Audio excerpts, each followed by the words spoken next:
Hi guys, it's Wednesday today. I'm still going to cook a meal today, but I just want to show you something. I was gifted today, I don't know, 5 or 6 bags of apples. And if you watched my video the other day, my husband really likes the apple cinnamon oatmeal. So what I'm doing today is, we don't eat a lot of just apples. So these are the trays to my Excalibur, which I call the big daddy of the dehydrators. So what you do is you peel all your apples, and then I just cut them into slices, and then I use this handy chopper that I love so much, and you chop these all up. Now in the dehydrator, if you have a setting, you would set for 125 for 10 to 12 hours. And then, of course, when you're done, you put them in a jar.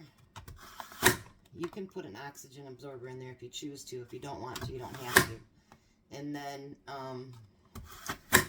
put them in a jar and just keep them and use them for whatever you like. If you have little kids, it's something great to use with them because, it gives them a snack that you can carry anywhere with you on trips, or if they just want something from when they get home.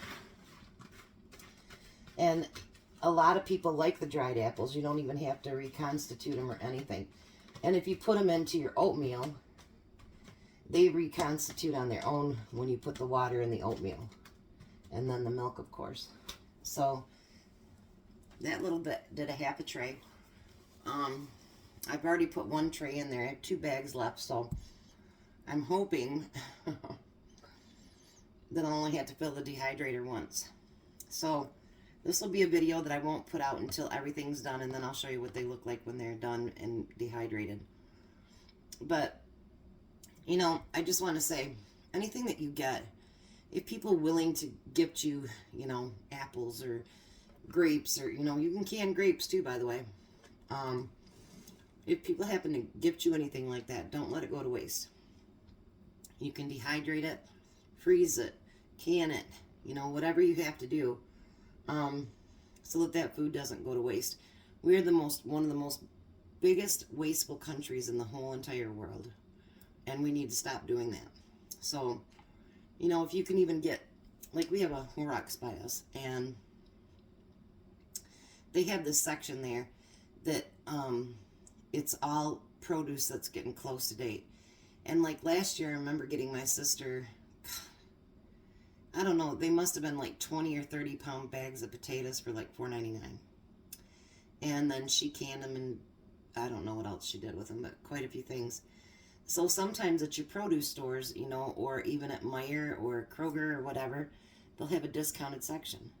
Sometimes you'll have to put, I did find 1 bad apple, that was it.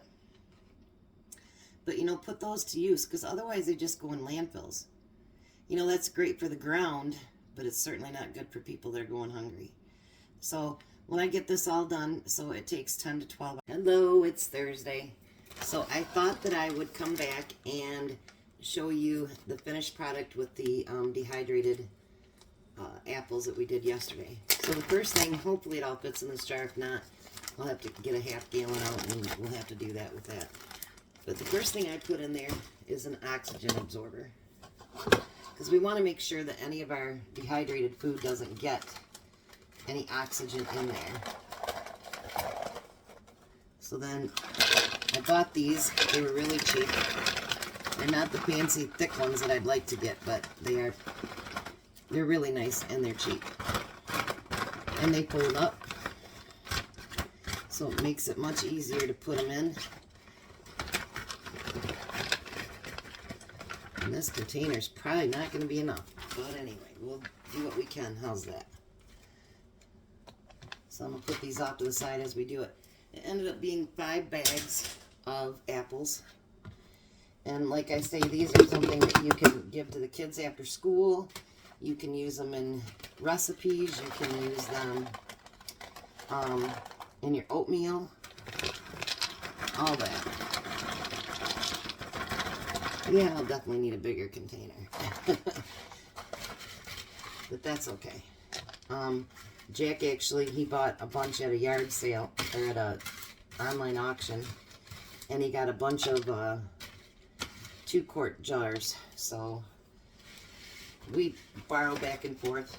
He owes me 10 regular jars, so I think he can lend me one of his regular ones. So with this, I just wanted to show you that's 2 full trays. So that's probably 2 full bags of apples. And, you know, you can chop them in smaller pieces, which I normally do, but I really didn't want to get the real small chopper out. That's to be honest with you. So I've got 7 more trays to go, so I'll probably have to get the half gallon. But, you know, make sure you put your lid on it.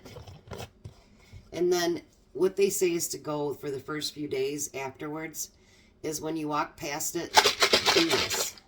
So that way it makes sure that there's no air in there and that it'll actually mold. And you don't want that to happen. So, you know, every couple of days, just kind of shake it around, make sure everything is still dry and good. So there's the complete video of that. So now you know how to dehydrate apples and to take care of them.